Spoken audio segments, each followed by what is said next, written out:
जय जगन्नाथ सांगमान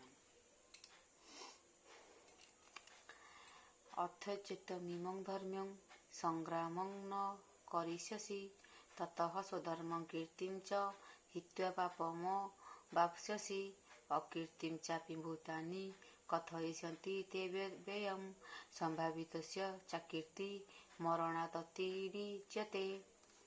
तू यही धर्म युद्ध को जेबे छाड़ी देबू तोर धर्म कीर्ति जस नाश होइजिवो। धर्म कीर्ति नाश हेले तू नरकगामी हेबू। जेउ लोकर सम्मान हानि हुए तार मरण ठारू मानहानि आहुरी कष्टकर अटे। एटी श्रीकृष्ण अर्जुन को कहते जे तू यही धर्म युद्ध को जेबे छाड़ी देबू तोर धर्म कीर्ति जस सब नाश हेबो। तू क्षत्रिय तू जो युद्ध न करू तोर सब धर्म नाश हबो, सब कीर्ति नाश हबो, सब जस नाश हबो। नाश हेले तू नरकगामी हेबू। तो धर्म आम सब धर्म किसी धर्म अच्छी संसार बोली आम मैंने सब चलीजे। यदि पूरा अधर्म ये कौन दुर्योधन अतिरिक्त भयंकर अधर्म कले बोली शेष कौन महाभारत युद्ध है।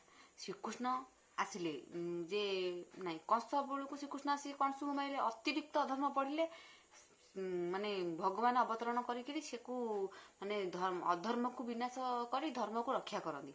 सेमती एबे भी आम धर्म किसी अच्छी बोली आमे माने समस्ते अच्छे सृष्टि चली ना सृष्टि ध्वंस ही सारता। तेणुक धर्म अच्छी बोली आमे माने अच्छे सृष्टि भी चली। सेमती धर्म पाई ही सृष्टि, धर्म पाई ही आमे, धर्म पाई ही सृष्टि। तेणुक जो लोकर सम्मान हानि हुए तार मरण ठारू मानहानि आहुरी कष्टकर अटे। भगवान एटी कहते जो मान ठारू तू सम्मान पाउथिबु से माने तोर निंदा करिवे। तोर शत्रु माने तोर समर्थपण को निंदा करी तोते नानादि अपमानजनक कटु कथा कहिबे।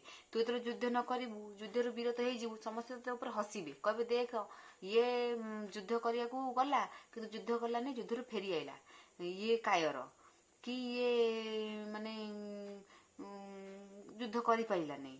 माने क्षत्रियर साहस हूँ बल कौन से युद्ध करिवो, से युद्ध क्षेत्र से जितु अबा मरु तार सेटा सम्मानता धर्म। से तो गोटे युद्ध न करी धर्म क्षेत्र युद्ध क्षेत्र पलि आसबे घर को समस्ते निंदा करेंगे युद्ध करने युद्ध कलानी।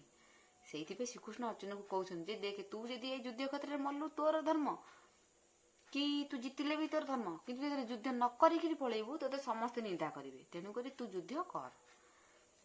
जय जगन्नाथ।